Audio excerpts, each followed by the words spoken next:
Writing tickets is part of the job, okay? And if you are doing only part of your job, you are, as a public law enforcement officer, that's a definition by purpose of a strike.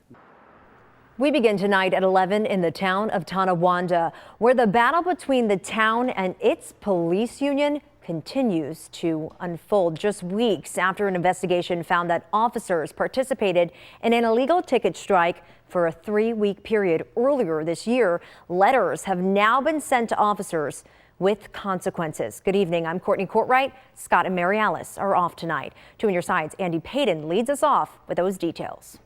I'll start out by saying that all we are doing here is following the statute that's set out by New York State. Tonight, Tonawanda Supervisor Joseph Eminger once again not mincing words. Traffic safety is public safety. Part of a job of a police officer is to enforce traffic safety. Saying he's fulfilling his state obligation by issuing fines to over 40 officers this weekend because they didn't do theirs. If you are doing only part of your job, that's a definition by purpose of a strike. The letter shared by Tonawanda Police Club President Andy Thompson gives an idea of the fines officers are facing, stating that they're receiving this letter because they participated in an illegal strike from mid-January to early February, and that while the amounts will differ from officer to officer, their paycheck will be deducted twice their hourly wage for the number of hours they participated. How were you able to determine when an officer participated in this by the exact day and hour? It goes back to our investigation. The last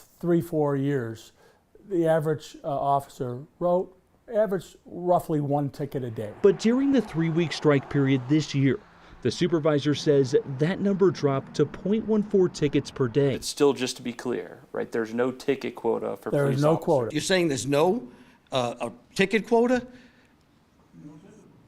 But for 6 days, if you don't write a summons, you're on strike? Officers taking the mic at last week's town board meeting and once again denying their involvement. The vehicle and traffic law is a discretionary law. It was created to ensure that police officers are not pressured into issuing tickets simply to meet a number. A stance echoed by the police club in a statement tonight, saying its members are now being slapped with hundreds of dollars in fines for allegedly participating in a strike which is already proven to be false.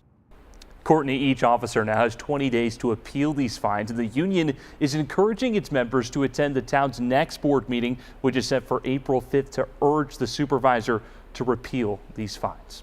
On your side in the newsroom, Andy Payton, Channel 2 News.